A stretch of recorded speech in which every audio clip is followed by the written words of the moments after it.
Bienvenidos y bienvenidas a Pensamiento Crítico X, el podcast donde reflexionaremos, debatiremos y analizaremos nuestra compleja realidad boliviana.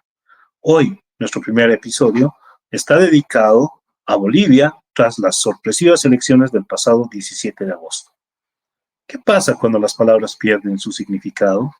Cuando conceptos como izquierda, revolución o democracia son vaciados de su contenido histórico y se convierten en eslóganes, en mercancías políticas.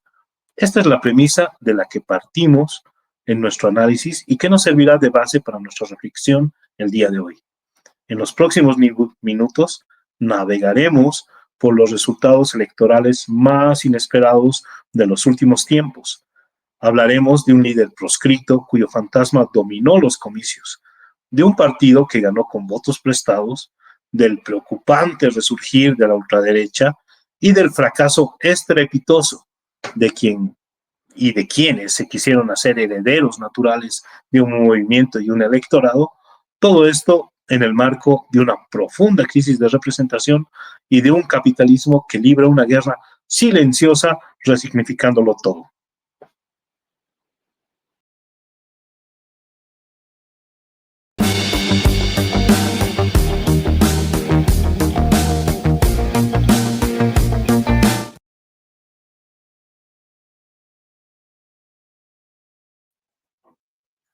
Comencemos por el principio. El capitalismo tiene una habilidad voraz para convertir todo en mercancía, incluso las ideas.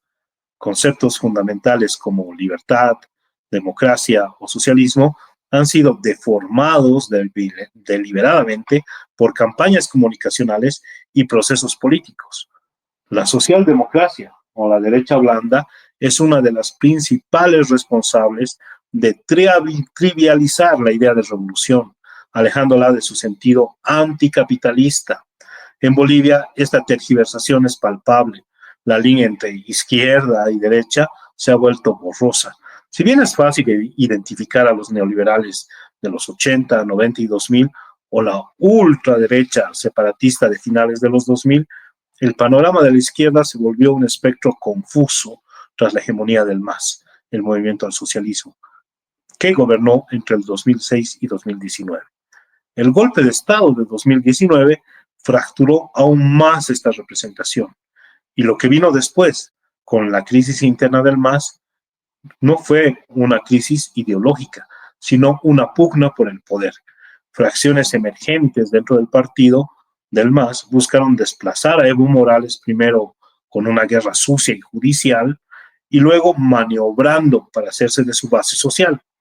Estos grupos estuvieron, por un lado, representados por las figuras de Luis Arce Catacora y David Choqueban Huanca por un lado, y de Andrónico Rodríguez por el otro. No buscaban renovar un proyecto, sino heredar mecánicamente la representación de lo popular y de la izquierda que ésta expresaba. Y lo hicieron en el marco de una contienda electoral irregular, con proscripción y una papeleta hecha a su medida.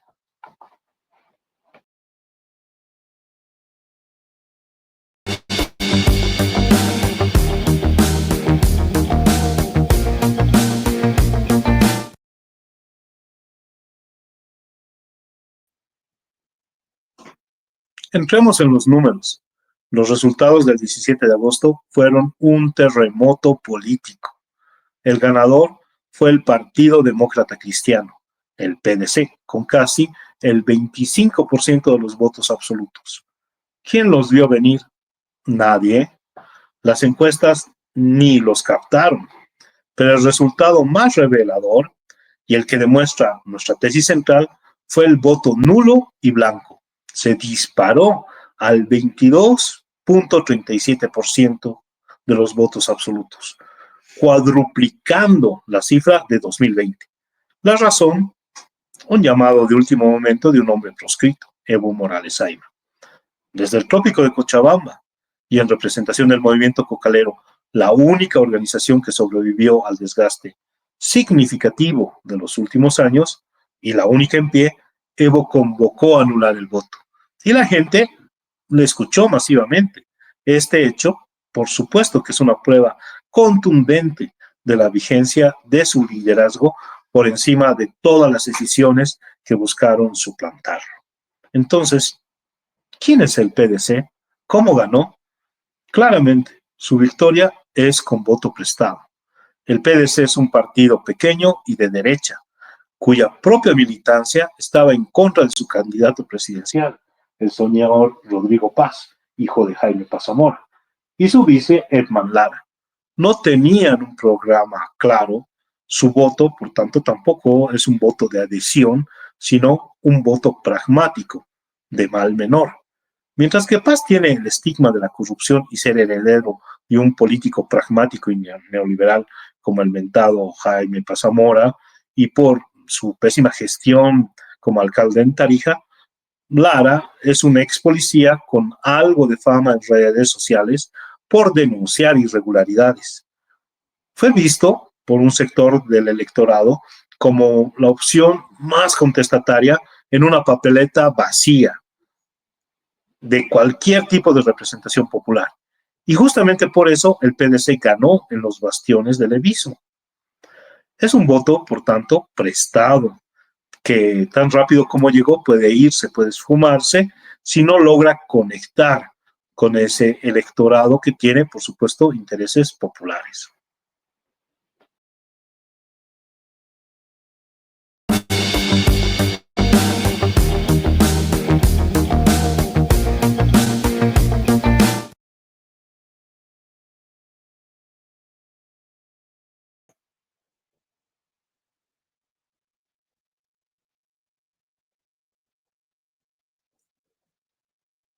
Si el ascenso del PDC es sorprendente, el tercer lugar es alarmante.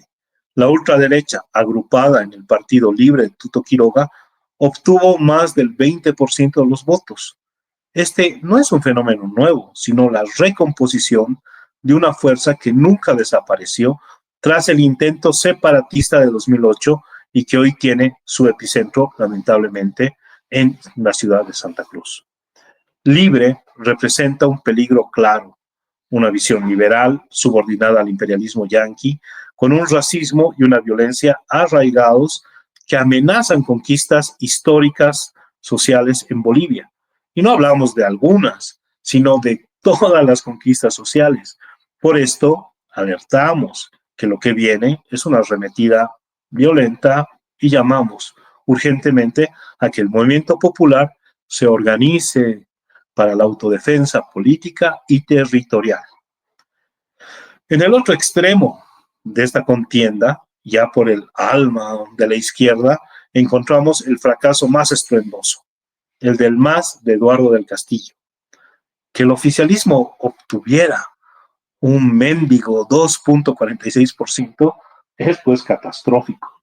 ¿Qué pasó? Pues del Castillo y el gobierno de Arce robaron una sigla, quisieron robar una representación que no les pertenece y que no construyeron. En el mismo saco del fracaso se encuentra Andrónico Rodríguez y AP, Alianza Popular, que alcanzó al pobre 6.61%. La razón, Rodríguez cometió todos los errores, además, por supuesto, de traicionar a su mentor, Evo Morales. Intentó dividir a los cocaleros y fracasó. Quiso heredar a la fuerza un capital político que es intransferible. Se autonombró líder de la izquierda sin acumulación política propia y sin siquiera surgir de la lucha sindical. Rodeado de asesores clasemedieros, influenciados por las ideas de Álvaro García Linera, priorizó tecnócratas por encima de candidatos populares. Su discurso se volvió tibio, conservador, de derecha moderada, y creía que la representación se podía tomar mecánicamente sin entender que el movimiento popular no se lidera por decreto. El resultado fue el esperable, un proyecto de traición y ambición acrítica, alejado de la izquierda revolucionaria, estaba condenado al fracaso.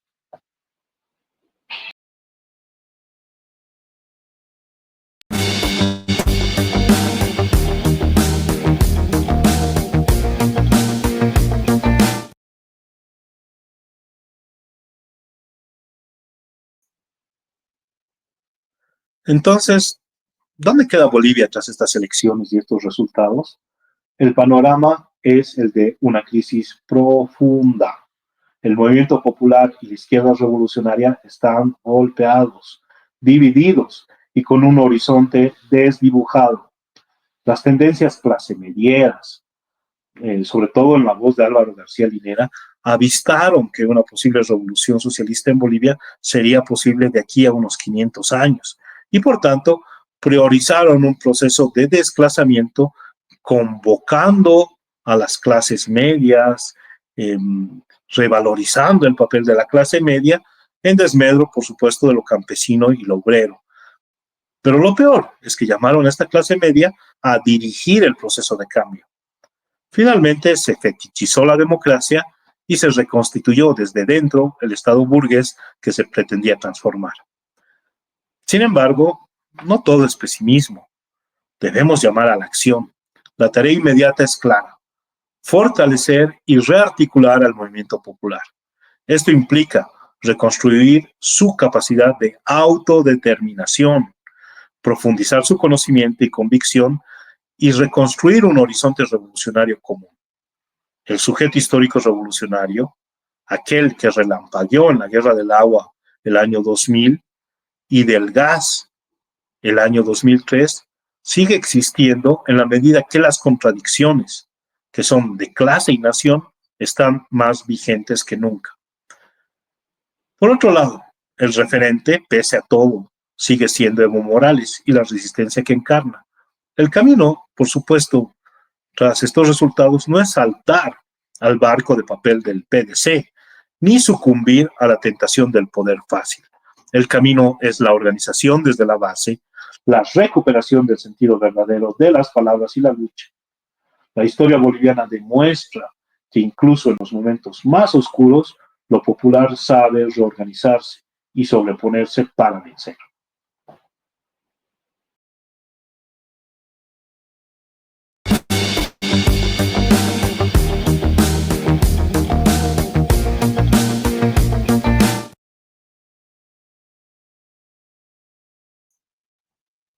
Llegamos al final de este pequeño análisis.